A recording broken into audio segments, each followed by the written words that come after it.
Good to see everybody. Thank you, Steve. Thanks for being here today. Good to be back. Getting showered there after practice, and I'm saying this is really the change of seasons, going from khaki shorts, which I wear every day, to khaki pants, which I'll now wear every day, up until I guess March. So we are in the thick of the November football season when that change occurs. So it's kind of sentimental for me in some ways, and you know how much I appreciate living here in South Carolina and the weather where you can wear khaki shorts until mid-November. So today is our oldest daughter's birthday, Sophia. She's 23. So November 15th is a big deal for us. She was born during the Lehigh Lafayette week in 2000, which is a huge deal. So if you're an FCS coach, this is a big week for you with rivalry games. Harvard-Yale gets played this week. Lehigh-Lafayette gets played this week. So for those 8 years we were at Lehigh, it was Colgate and then it was Lafayette. And those were two big games to finish the year. So she's got that spirit in her of being born during the Lehigh-Lafayette rivalry week. And proud of her. She's off working in Boston and basically off the payroll, which is good when your kid's 6 months out of college or whatever it is, and she's very happy up there. So speaking of happy, we're very happy to get a win against Vanderbilt, and obviously by the fourth quarter of that game, we had it well under control, which was nice. Those don't come that often. You wish they did, but it doesn't change that you're playing for 60 minutes and you're coaching for 60 minutes, and there's an expectation of the effort and the attention to detail that you're going to play with. And, there were times that we did some good things, and we certainly did in all three phases, special teams included, but there are other times that I thought we were a little bit sloppy. And the weather didn't help that at all. We really haven't had many rain games. We've had some windy games, but we haven't had many rain games since we've been here the last 3 years. But my sort of philosophy and experience with that stuff is that you don't overcoach it. Yes, you're going to point out some things. You're going to make your guys aware of some things. But, you don't want it to, unravel them where that's all they're focused on in terms of snap operation and holds and catching the ball before you punt it and things like that. I was really glad to see the play that Keenan Nelson made at the end of the game. We had come really close in the first half to blocking a couple punts, and you guys have seen numerous other times this year where we've been really close and for whatever reason didn't get home. And it was great to see on multiple levels that happen. It kind of put the game away and took away any chances that Vanderbilt had of coming back at that point. But beyond that, it was well executed by Keenan in terms of his technique and the things that he's been taught for the last 2 years that we teach every player that's in that room how to block a punt around here. And you saw that come to fruition. And he knew where he was supposed to be. He was where he was supposed to be, and he used the right technique. And so that's good to see for Keenan, but it's good to see and show to everybody else that this is what can be accomplished if things play out a certain way. And that's how big plays are made. They're not always made by doing something out of the ordinary or spectacular. They're just made by being in the right place at the right time and using the right technique, and then everybody else around you doing their job. And I like to say that every play is its own entity. So if there's 6 punts in the game, they're not all going to play out the same way. But if you're in the right place that you're supposed to be, when it does play out in your favor, then you might get a result like Keenan got. And to his credit, he is one of those guys that you need a room full of. Everybody likes to think about the Spencer Rattlers and the Xavier Legettes, and you need those big-time playmakers on your team. But to really have a good team, you need dozens of guys like Keenan Nelson who are just the same guy every day. And they're reliable. You know who's going to show up. They're going to be on time. They're going to be coachable. They're going to learn. They're going to grow and develop. And then when you put them in the right spot, hopefully good things are going to happen. And, Keenan's been able to do that and help us. He obviously helped us the other day. And I think that's a really good lesson for some of our younger players. Sometimes you have a highly recruited guy, and it's kind of all or nothing. I'm either the man and I'm playing every snap on offense or defense, or I'm going to wait my turn until I get there. And to me, that's not what it's about. It's about development every day and growth and becoming reliable and earning trust and finding a role to help the team. And if you can do that in these 4 years, then you're going to have a good chance to do that for the next 40 after this place, right? And so that's what we keep working towards.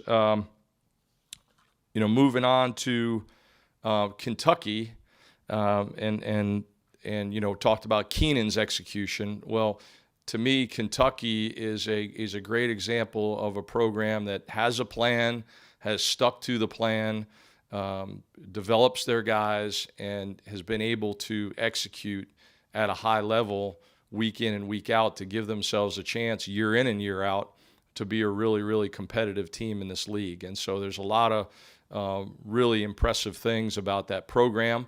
And they haven't stood still either. So last year was a bit of a down year for them on special teams. They've made some changes, and here they are much improved this year. They sort of took the good from last year, which to me starts with their kick returner and their punt returner, and then they've sort of improved everything else around that. And you're seeing that in their coverage units this year as well. The physicality, the toughness, the cohesiveness. They're not overly complicated in anything that they do, but they're really, really sound at everything they do.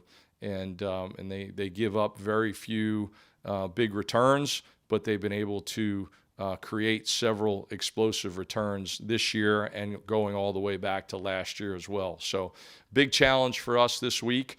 When I think about last year's game and how well we played up in Lexington, and I remember saying this, that Mitch Jeter was one of the unsung heroes of that game because he hit 5 or 6 touchbacks and didn't allow them to get started on kickoff returns. So that'll be another big challenge for Mitch to do his part, but for the rest of our kickoff coverage to be ready to cover any one of these kicks coming up on Saturday night, because they have taken several out from deep in the end zone, and they're looking for opportunities to create explosive plays. So excited about another opportunity here, and looking forward to having the rest of this week to get our guys well prepared for it.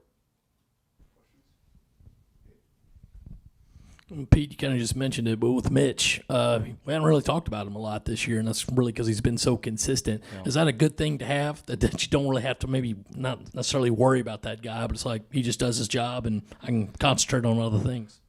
Yeah, no doubt.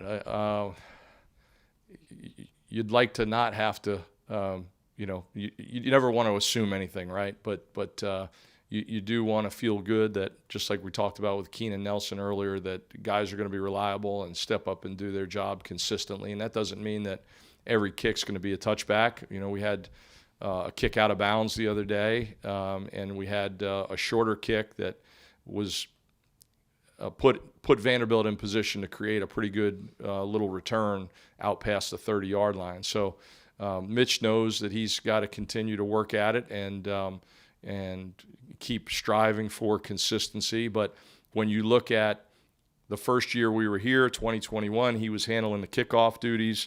To last year, to this year, he has steadily gotten better. He's been like just kind of that mutual fund that you put some money in and you hope, hey, is that going to just give me 6 or 7% a year? I'll be really happy with it, right? That's a chunk of my portfolio right there.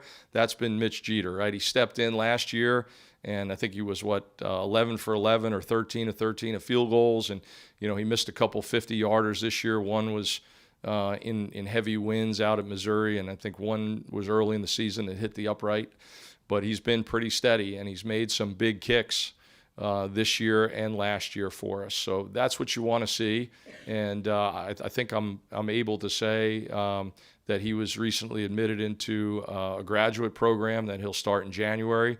And that's a credit to him because he's worked really hard academically too. And he's a no-brainer for a master's program here as well.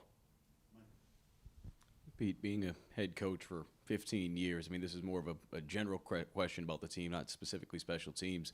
But Dal Loggins was just in here talking about how over the last 2 weeks, schedule kind of got changed up a little bit, whether it be routines, meeting times, going to the movies on a Friday night. Obviously, there's multiple factors that go into why you guys have been able to turn things around these last 2 weeks. But again, going back to your head coaching days, how much can that impact a team, and how much do you feel like that has helped this team over the last couple of weeks? Sure. It's a fine line because there are benefits to having a lot of structure, right? That meetings are going to start at the same time, and you know what time you need to be in the building, and you know what a Tuesday looks like and a Wednesday looks like. You know, I got home late last night and I was watching the end of the Toledo Bowling Green game being played on a Tuesday night, and my mind flashed back to 5 years at Ball State where you really had to count back from game day and tell the kids, hey, Monday's Friday, and Sunday's Thursday, and Saturday's Wednesday, and Friday's Tuesday. We'd put signs up all over the building what day of the week it was to get their mind thinking that way because it was Friday, but it was really Tuesday. So there are a lot of benefits when you have a big organization like this to structure and things that guys can fall back on. This is the way we do it here. You know, I one of my silly PowerPoint slides that I throw up on Thursdays is, you know, this is how we do it under this administration. And there's a picture of Ronald Reagan and JFK and Barack Obama and several other presidents, you know, just kind of like a reminder that this is how we operate, you know. And but that being said, I do think making little subtle changes and throwing some curveballs in there and pushing people out of their comfort zones, those are important too. And Shane does a good job with that, of kind of getting a feel for the beat of the pulse of the team, and you know, what can we tweak right now that might help this team in some way based on the circumstances of how the season's going relative to injuries, relative to depth, relative to you know, are they just getting a little tired, you know, whatever the case may be, and being willing to make some of those changes.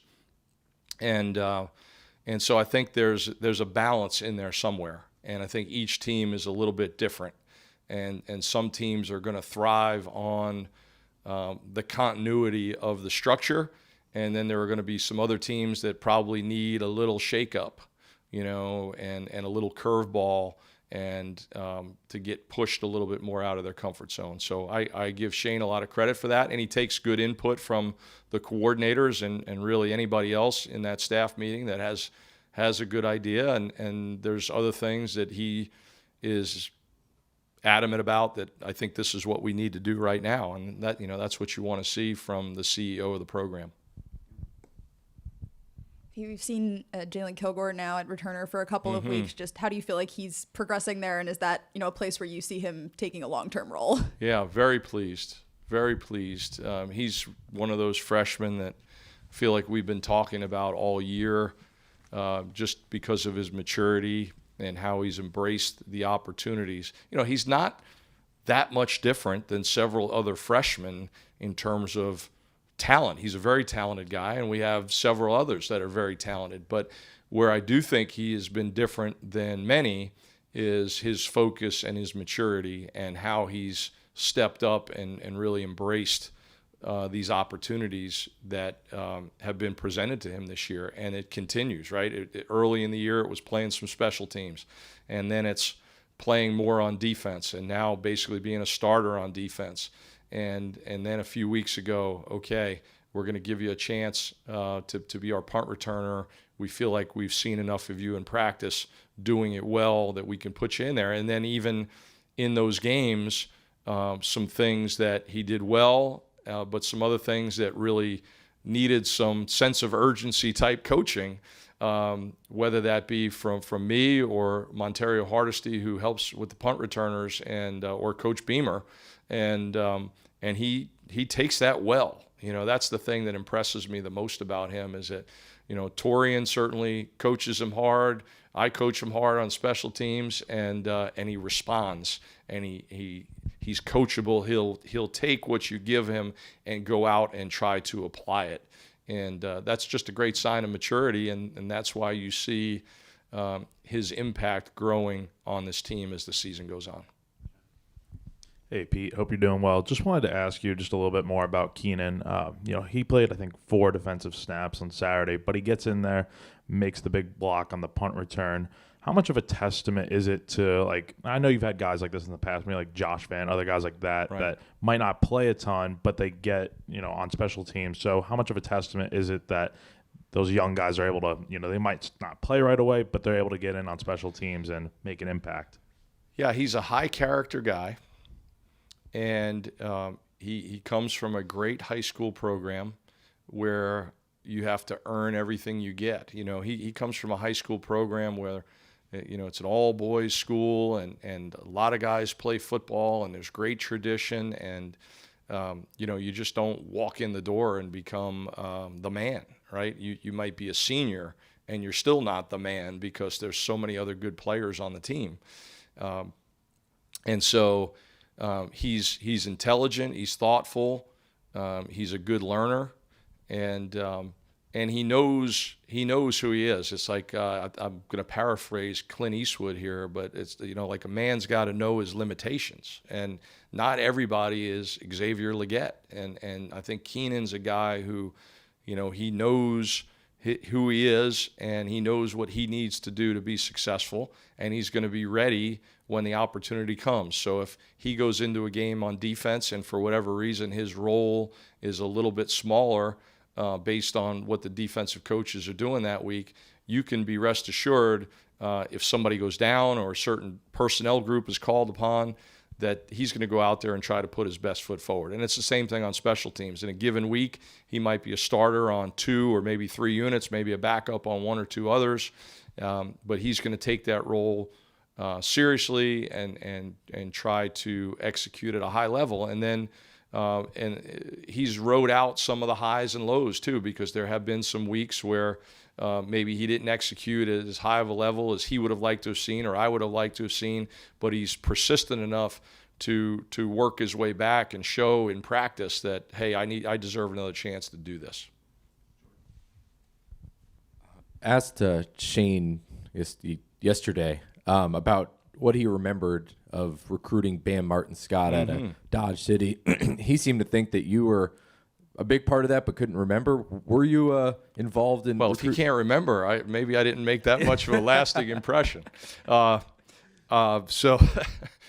I will say humbly that I was involved in Bam's recruitment, and that story really starts from my days at Ball State from 2011, 2015. So, Muncie, there's wonderful, wonderful people in Muncie, but a big night out is going to the Olive Garden or Red Lobster, So when I had a chance to go up to Fort Wayne to recruit, it was about an hour and 45-minute drive up the interstate northeast to Fort Wayne.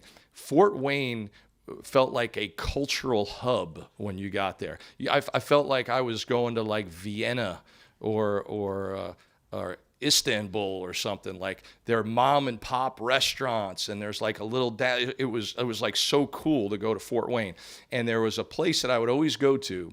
It was called the Oyster Bar, and it's around since the late 1800s, and it's just this little place. It's probably half as wide as this room that we're in right now. And you would go in there, and the first thing that jumped out to you is all the waitresses looked like they were straight out of the 70s and the 80s with their hairdos, like way out. They all looked like Diane Cannon, And so that was one thing and then you'd go in there and like you had to like walk around people to get to a little table or get to the bar, and you had like real legit East Coast seafood in there. So it was a thrill for me. I'll go up to Fort Wayne and recruit whoever. Let's go. So there was a nice little pocket of some pretty good high school football in Fort Wayne. Indiana, of course, is not known for its high school football. There's some good programs in Indianapolis.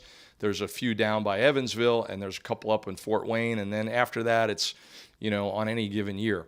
So Fort Wayne Snyder was one of those programs that was year in and year out would typically have a guy that you'd want to go in there and at least look at from a recruiting standpoint.